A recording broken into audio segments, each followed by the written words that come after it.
Welcome to This Explainer. Okay, today we're unpacking the 2026 real estate landscape.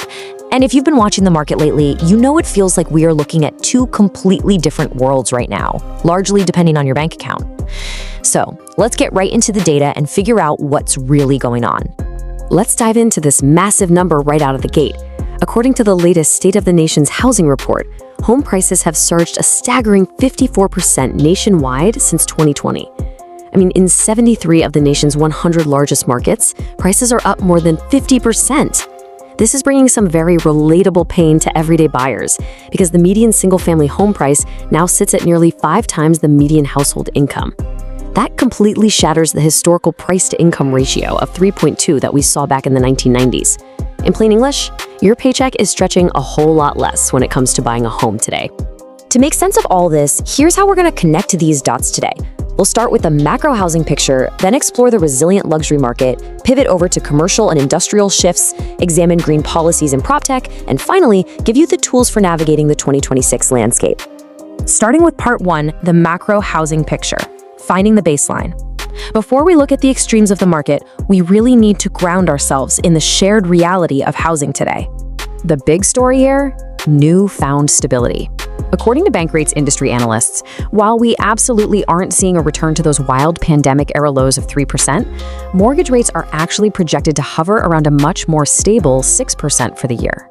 And honestly, this is a huge relief from those painful 8% peaks we were seeing previously.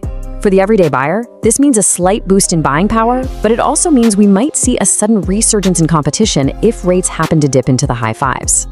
And this comparison brilliantly illustrates our core theme for 2026. It's literally a tale of two markets. On one side, you have a general market struggling with those exact affordability hurdles we just talked about, basically sitting on the sidelines waiting for rate drops.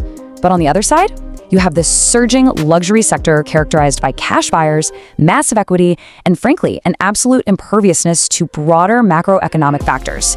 It's truly a bifurcated economy. Which brings us to part 2, the resilient luxury market, wealth in motion.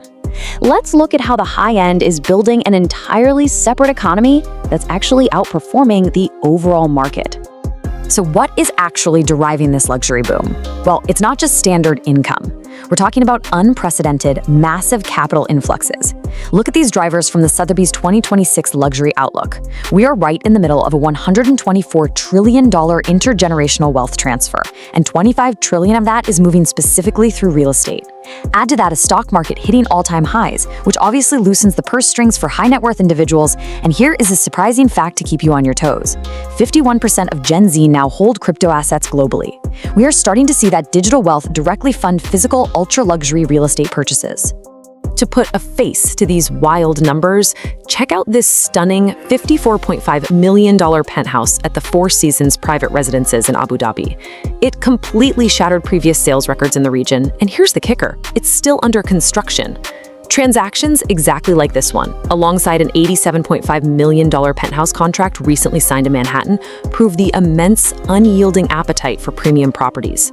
These ultra-high net worth buyers, they aren't bothered by a 6% mortgage rate. Moving on to part 3, commercial and industrial shifts, a market in transition. Let's take this tale of two markets theme straight into the commercial sector. Clarion Partners highlights a really sharp contrast in asset performance right now. While there's definitely near-term uncertainty and a cooling in basic industrial fundamentals, they view this dislocation as just a temporary imbalance. The smart money is leaning heavily into modern, automation-ready Class A assets. We're talking top-tier, newly built spaces with the highest quality infrastructure. There is a very clear divide opening up between distressed, obsolete spaces and the massive, long-term confidence flowing into high-tech logistics hubs. And what's super fascinating is how this tech-driven split plays out in the office sector. Even in historically high vacancy markets like San Francisco, Cushman & Wakefield data shows we're actually seeing a steady trickle of recovery. But it is not across the board. Asking rates for high-quality spaces are rising, and the demand is being driven almost entirely by active AI sector tenant requirements. The tech industry, specifically AI, is single-handedly breathing life back into premium office spaces. All right, part 4, green policies and PropTech, the physical transformation. Now we're going to see how regulatory forces are physically changing these buildings from the inside out. Looking at data from JLL's City Climate and Resilience Policy Tracker, you can see how cities all over the globe are decisively shifting from voluntary climate pledges to enforceable, penalty-backed building performance standards. Whether it's New York's Local Law 97, imposing real financial fines for exceeding emissions, or Tokyo's digital cap-and-trade program, building regulation is becoming strict energy policy. Compliance is no longer just a nice-to-have, guys. It's going to actively dictate an asset's value and liquidity over the next few years. And make no mistake, capital is absolutely following compliance. Over the past decade, a staggering 82% of all commercial real estate investment, which equals about $4.1 trillion, is now flowing directly into markets with net zero targets. Investors are actively pricing in regulatory exposure, and they are putting their money exactly where the modern infrastructure is. Because of all these demands, the sheer scale of the PropTech market is exploding. According to industry researchers at Orel, PropTech is jumping from $34.4 billion to $40.4 billion in just 1 year. This proves that technology has moved from being, a fun pilot experiment to absolute core infrastructure. To handle new green regulations, manage those automation-ready industrial assets, and process crypto transactions, real estate operators absolutely need integrated tech platforms. Finally, Part 5, Navigating the 2026 Landscape, your next moves. Let's bring all this data right back to you. Whether you're buying, selling, or investing, here is your action plan based on everything we've covered. First, leverage the first mover advantage. Act decisively when a once-in-a-generation opportunity arises. Or be the first to adjust pricing if you're a seller. Second, keep a really close eye on those fluctuating 6% mortgage rates. If they dip into the 5s, be ready to lock in a refinance or make a purchase before buyer competition spikes again. And third, ensure your next asset, whether commercial or residential, is tech ready. Because obsolete buildings, they are getting left behind. I want to leave you with this final thought to reflect on today.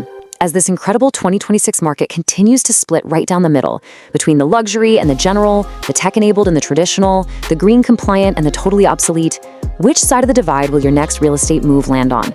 Thanks so much for joining me on this explainer, and I really hope this data empowers you to make your next move a great one. If you found this video helpful, please give it a thumbs up, subscribe to the Gem of Property Specialist, and turn on notifications for more real estate tips and investment guides.